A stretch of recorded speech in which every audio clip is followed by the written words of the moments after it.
ग्रंथ चल रहा है राजवाड़ी आचार्य भट्टाचार्य स्वामी आचार्य मनोहर स्वामी महाराज के सूत्र की व्याख्या कर रहे हैं। हाँ, उपयोग लक्षणम सूत्र की व्याख्या चल रही थी यहाँ पर, और कल उसमें हेतु की चर्चा चल रही थी।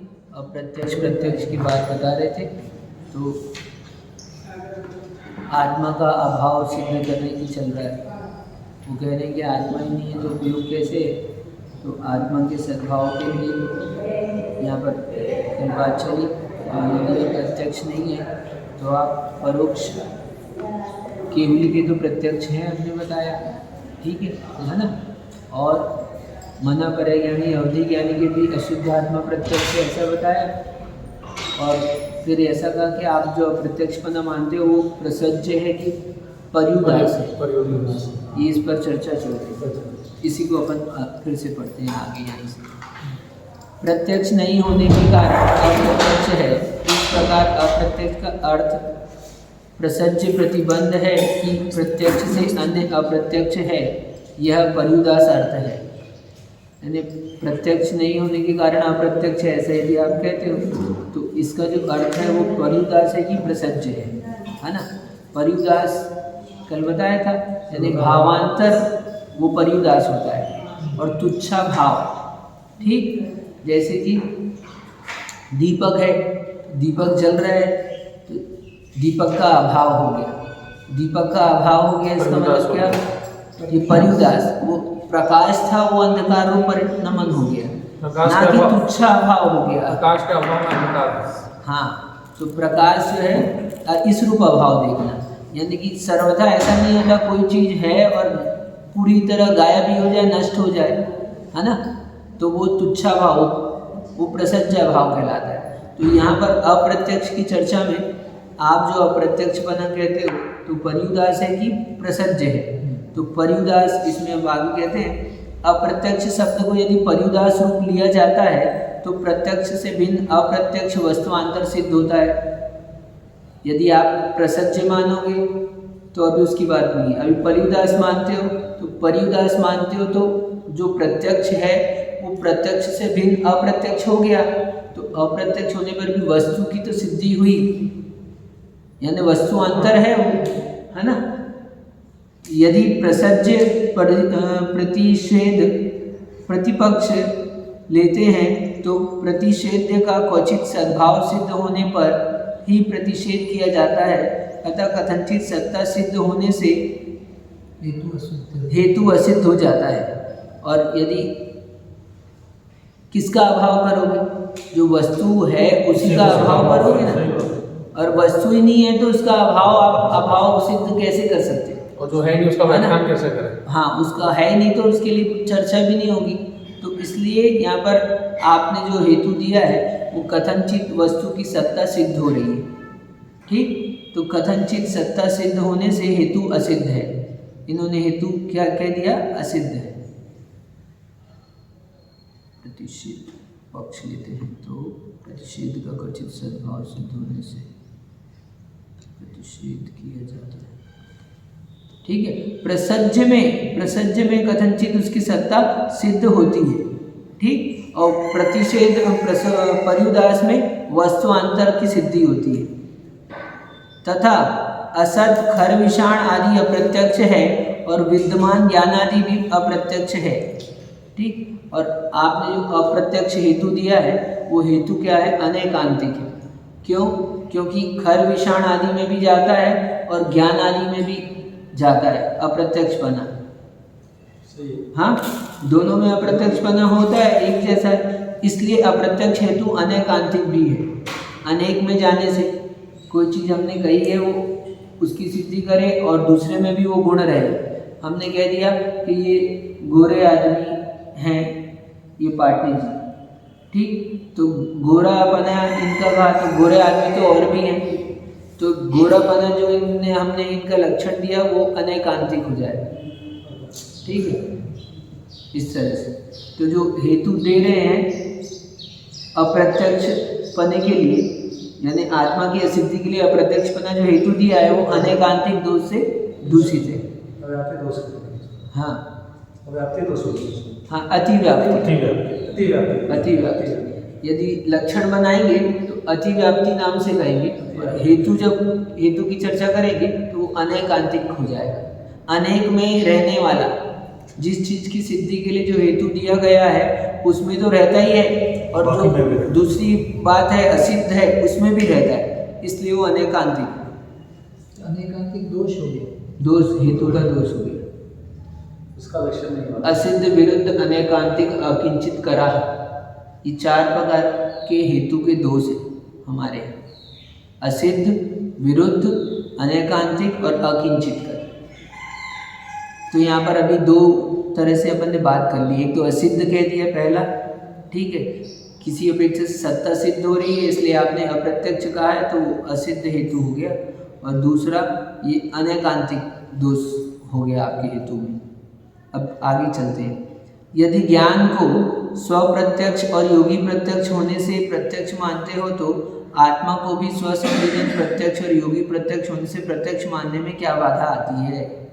यदि आप ज्ञान को मान सकते हो कि ज्ञान क्या है, स्वप्रत्यक्ष है, अनुभव में आता है और योगियों के द्वारा जाना जाता है, ज्ञान को मानते हो तो ऐसे ही आत्मा को मान लो।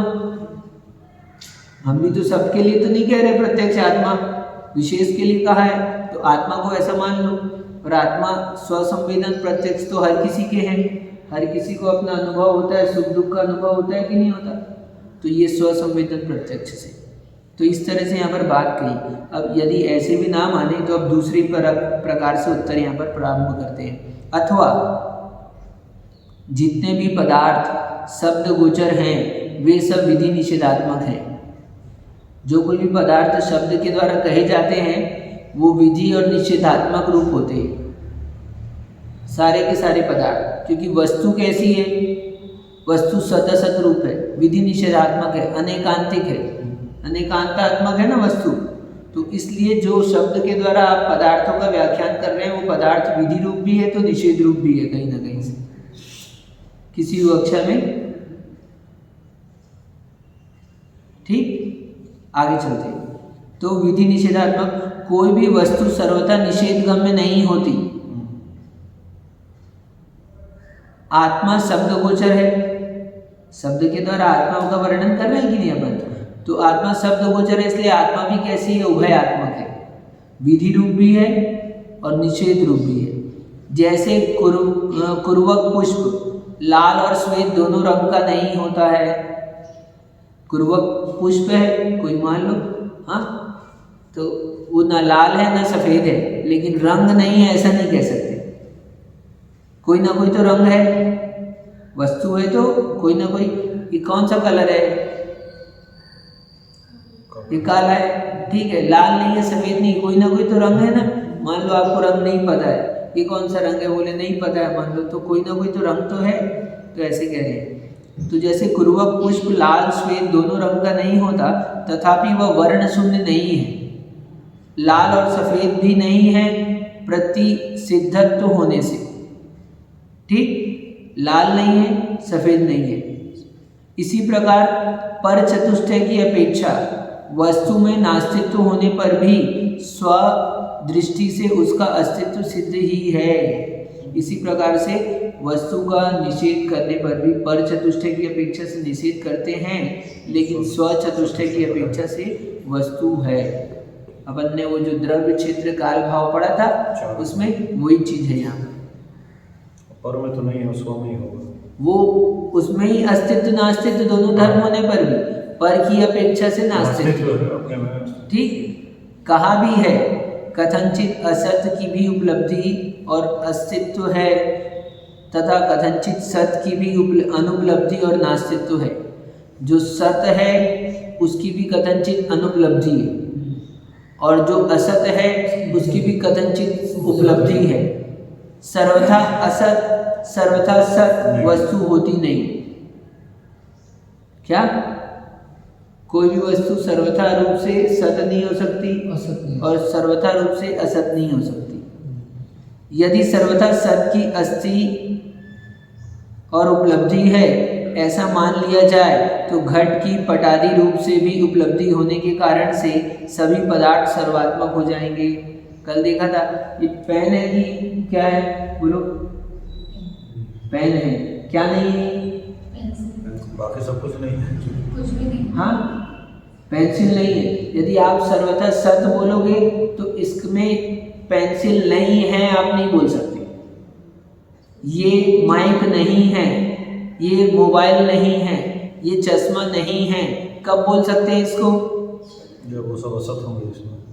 सत असत दोनों साथ में। इसमें अनास्तित्व धर्म है ना, इसमें नास्तित्व धर्म नहीं होता तो हम इसका निषेध नहीं कर सकते।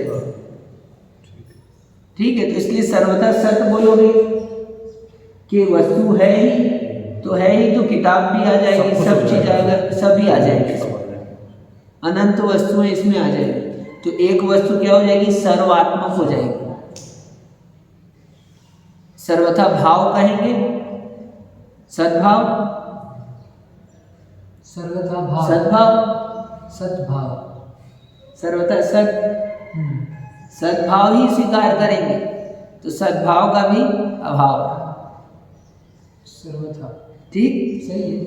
तो सर्वथा हाँ, अपन ने सत की नास्तिक दोनों बोल सकते हैं। सत बोला ना, तो सत का स्वरूप ही ऐसा है। ठीक है, हमने सत का स्वरूप देखा। सत का स्वरूप वस्तु है।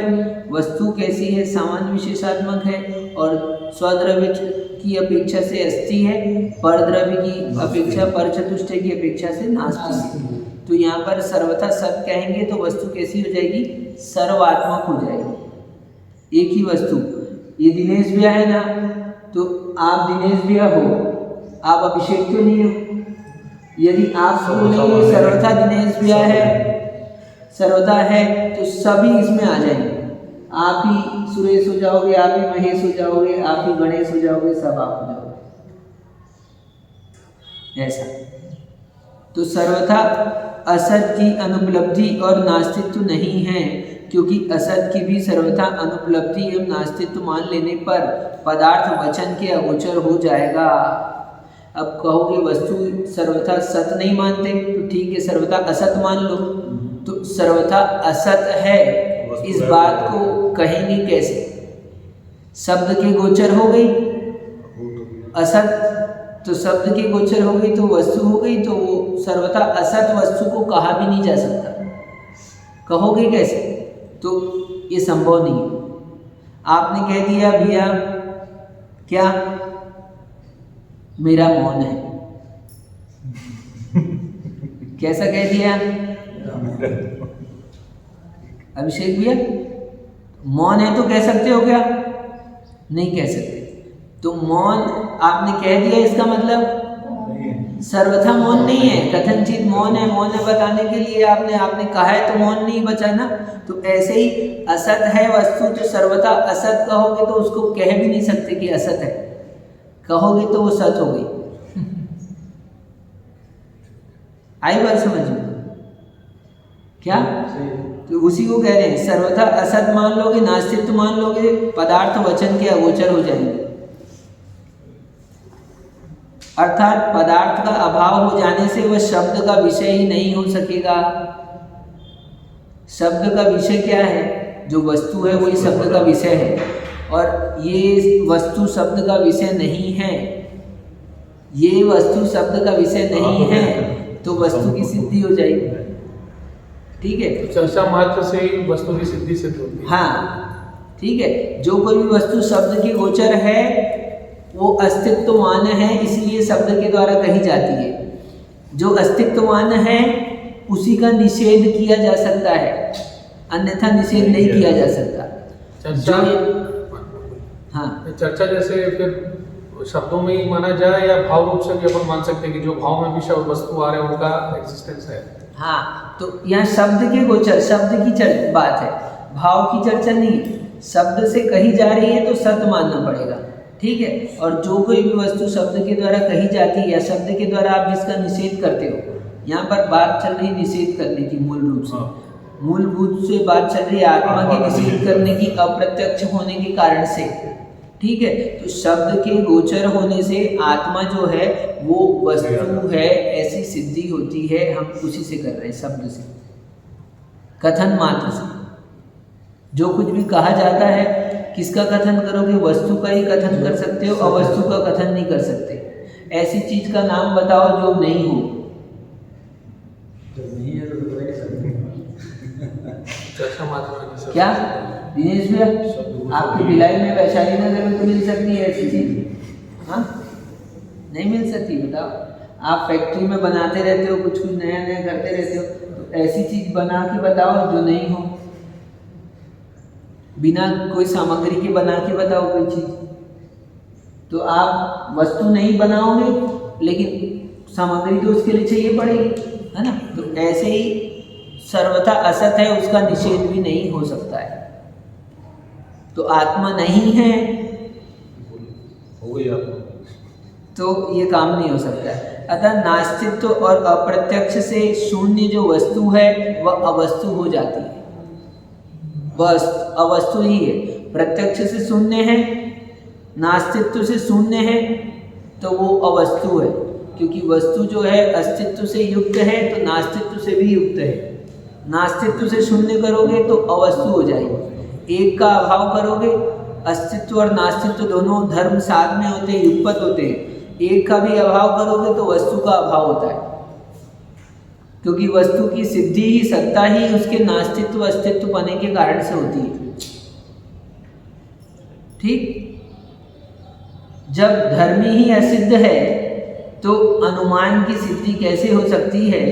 और आत्मा भी, आत्मा की असिद्धि के लिए एकांतवादियों के द्वारा प्ररूपित हेतुओं के दोषों का विचार करना चाहिए। अब जो आत्मा कहते हैं कि आत्मा नहीं होती, होती कि नहीं होती? तो आत्मा नहीं होती, उसके लिए जो कोई भी हेतु देता है उसको विचार करोगे तो आप विचार उनके हेतु में सदोष पाओगे। असिद्ध, अनेकांतिक और इस तरह का दोष मिलेगा इसमें आप।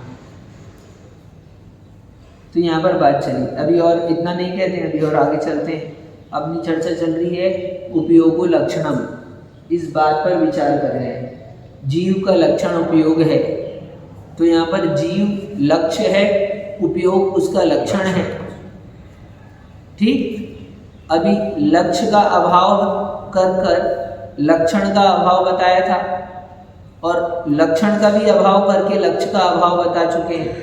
कौमे का दृष्टांत दिया था। हाँ, अभिषेक के घर में, कौन सा अभिषेक का घर जहाँ कौवा बैठा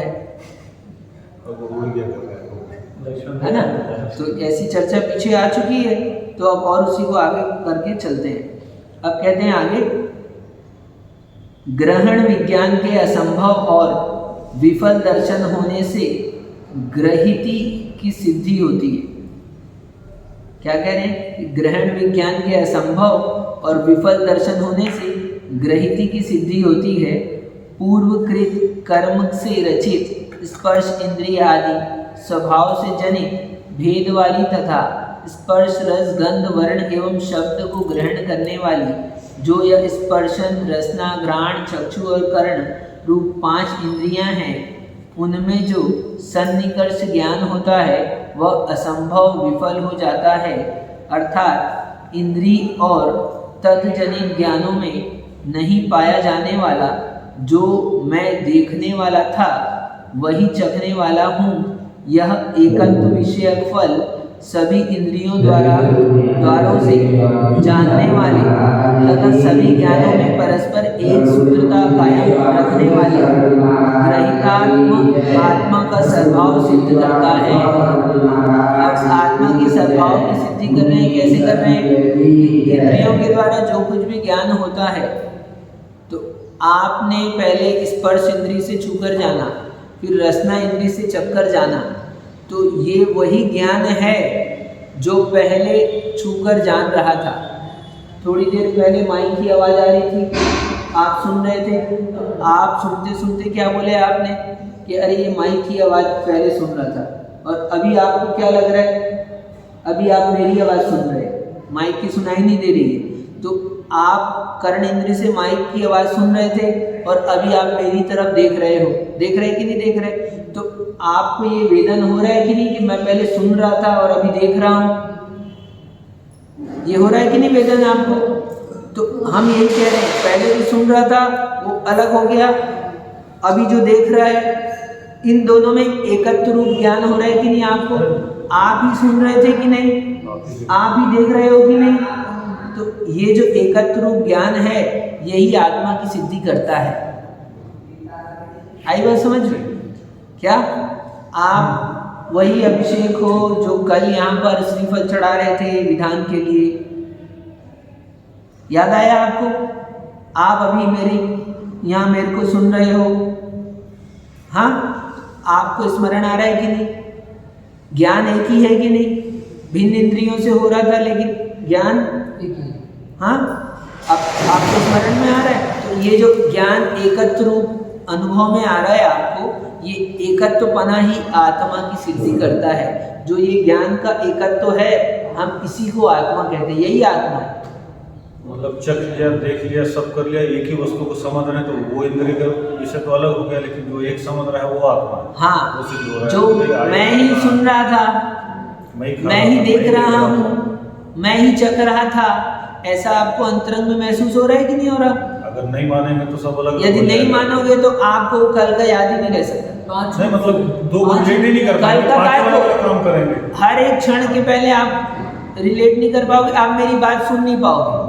पांच इंद्रिय, पांच, क्योंकि मैं जो शब्द कह रहा हूँ, अक्षर कह रहा हूँ, मैं पहले राम कहता हूँ तो राम जब तक रस सुनते हो आप तब मां नहीं कहता मैं। फिर परिणाम भी नहीं होने पाएगा। हाँ, इलेक्ट्रिसिटी है, ये ट्यूबलाइट क्या दिनेश पाटनी कहा ना, तो दिनेश और पाटनी अलग अलग है कि नहीं है?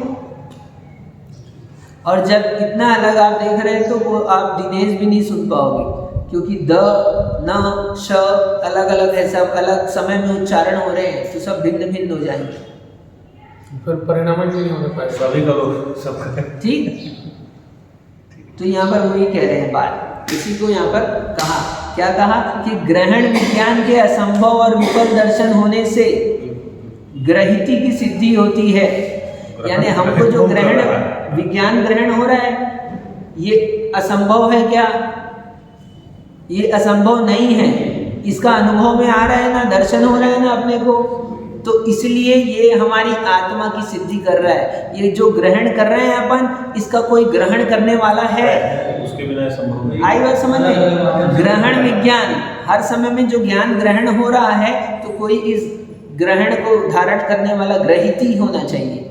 ये चीज वस्तु ग्रहण करो, लो हमारे से, होगा तो ये ले रहे हैं ना, आपने लिया तो इसका मतलब हुआ कि लेने वाला है कोई, ग्रहण करता हुआ दिखाई दे रहा है तो कोई है। तो हमको जो शब्द ग्रहण हो रहे हैं, जो इंद्रियों से ग्रहण हो रहा है, जो कुछ भी दिख रहा है, जो कुछ भी ज्ञान हो रहा है, इससे सिद्ध होता है कि कोई ना कोई ग्रहिती है, कोई ना कोई ग्रहण करने वाला है। ठीक, ज्ञान है। हाँ ज्ञान है। हाँ। तो पीछे जो सूत्र आया था कि आत्मा में ही ज्ञान मतलब दोनों एक साथ है। हाँ, अगर ज्ञान की सिद्धि होगी तो आत्मा की सिद्धि बस अपने आप होगी। हम ज्ञान की सिद्धि यहाँ पे, यहाँ ज्ञान को यहाँ आत्मा ही कह रही है। जो हर समय आप ज्ञान कर रहे हो ना, हर समय इंद्रियों के द्वारा ग्रहण कर रहे हो, तो ग्रहण विज्ञान के असंभव और विफल दर्शन से आप आत्मा का तो दर्शन नहीं हो रहा, लेकिन ये जो ग्रहण हो रहा है इसका निषेध नहीं कर सकते, तो इसका आपको निषेध करना असंभव है। उसी को कह रहे हैं, ग्रहण विज्ञान के असंभव से और विफल दर्शन से इसका निषेध नहीं कर सकते, तो इसी के नहीं निषेध करने से आत्मा की सिद्धि होती है। ऊर्जा, बड़ा प्यारा है। ये आत्मा को सिद्ध करते इलेक्ट्रिसिटी हैं। लोग कहते हैं भौतिकवादी नए जमाने के लोग, कहाँ आत्मा, कोई आत्मा नहीं होती। तुम सुन रहे हो, ये बात बताती है कि आत्मा होती है। तुम कह रहे हो ना आत्मा नहीं होती, इसी से आत्मा की सिद्धि होती है। महाराज जी बोल रहे करंट वाला उदाहरण ठीक है।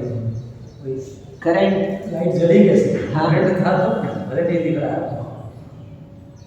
सही कहा। ठीक, तो ये कह रहे हैं, फिर से पढ़ते हैं एक बार, ऐसे पढ़ रहे थे तो लग रहा था क्या है। हाँ, अब आया समझ में? तो यहाँ कह रहे ग्रहण विज्ञान के असंभव और विफल दर्शन होने से ग्रहिति की सिद्धि होती है।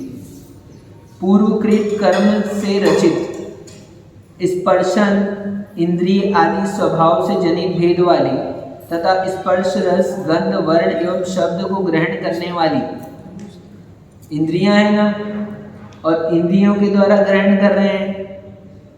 तो जो यह स्पर्शन रसना घ्राण चक्षु और कर्ण ये 5 इंद्रियां हैं।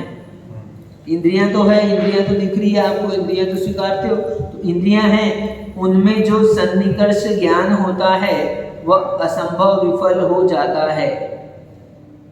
ठीक, जो इंद्रियों के द्वारा ज्ञान हो रहा है अर्थात इंद्रियां और तज्जनित ज्ञानों में नहीं पाया जाने वाला जो मैं देखने वाला था वही चखने वाला हूँ।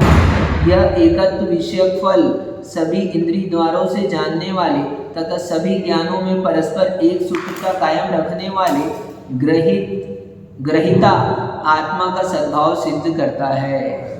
ठीक, इंद्रियों के द्वारा जानने वाले, इंद्रियों के द्वारा देखने वाले, ये मैं वही हूँ, ऐसा जो आनंद अनुभव हो रहा है, जैसा जो संवेदन हो रहा है, ऐसा जो समझ में आ रहा है, हाँ, वो क्या है? वही आत्मा है। आत्मा का सद्भाव सिद्ध करता है। आत्म स्वभाव स्थान ज्ञान के विषय में किसी का विवाद नहीं है। उस ज्ञान की धारी व पदार्थों की ज्ञाता अचेतन एवं क्षणिक इंद्रियां नहीं हो सकती तथा एकार्थग्राहित्व होने से एवं उत्पत्ति का निरोध होने से विज्ञान नहीं हो सकता। पदार्थों का ज्ञान होता है, वह अकस्मात भी नहीं हो सकता, इसलिए इंद्रियों के द्वारा जो ज्ञान होता है उसका प्रतिपत्ता इंद्रियों से पृथक कोई दूसरा ही होना चाहिए। ठीक है, इंद्रियों से जो ज्ञान हो रहा है तो इसका कोई ज्ञाता होना चाहिए, क्योंकि जो इंद्रियों से ज्ञान होने वाला तो क्षणिक है, तो इसका कोई एकत्व है, इससे भिन्न है, तो इंद्रियां तो नहीं है, ये तो पक्का है। तो इंद्रियों से, क्योंकि आप अभी सुन रहे थे, अभी देख रहे हो इसको, बालक को, हाँ, अभी सुन रहे थे, अभी देख रहे हो, तो आपका काम दूसरा हो रहा है, तो इंद्रियां तो नहीं है, तो इसमें जो एकत्व बता रहे हैं वो इंद्रियों से भिन्न है, और जो इंद्रियों से भिन्न है वही आत्मा है। एक का काम अलग अलग है, अलग कोई है जो कॉमन है। हाँ, कॉमन है। ठीक, तो उसका प्रतिपत्ता इंद्रियों से पृथक कोई दूसरा होना चाहिए, इस हेतु से भी ग्रहण करने वाले आत्मा की सिद्धि होती है। ये आत्मा की सिद्धि है। बढ़िया। ये अकलंक स्वामी की भाषा है। जब तक बात को सिद्ध नहीं करेंगे तब तक उनको चैन नहीं पड़ेगा। अभी और बताते हैं, अभी क्या, अरे टाइम हो गया। तो आज आत्मा सिद्ध हो गई, आत्मा सिद्ध है ना। आत्मा सिद्ध होना ही आत्मा की सिद्धि है। ये समझ में आ जाए